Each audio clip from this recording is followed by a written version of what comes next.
Hizbullah kembali meluncurkan serangan ke Israel Utara hingga markas pasukan pertahanan Israel. Setidaknya 100 roket buatan Rusia digunakan Hizbullah dalam operasi militer kali ini. Serangan itu mengakibatkan rumah-rumah warga runtuh hingga kobaran api membara. Dikutip dari Tribunnews.com, serangan itu diluncurkan pada Selasa 20 Agustus 2024.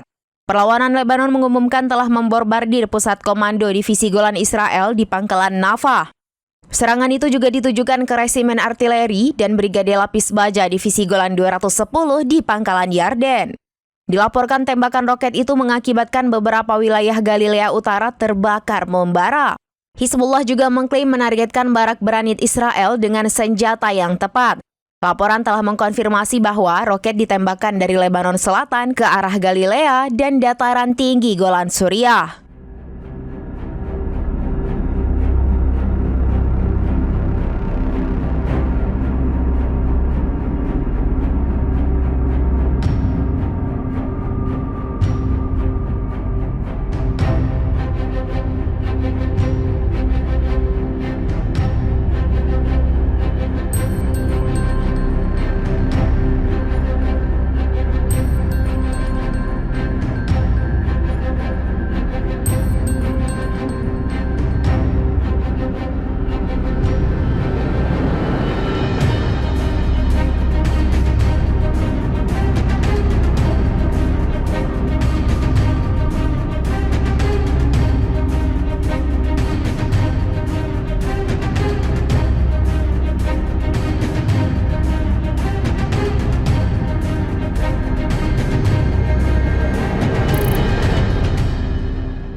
Download Tribun X sekarang, menghadirkan lokal menjadi Indonesia.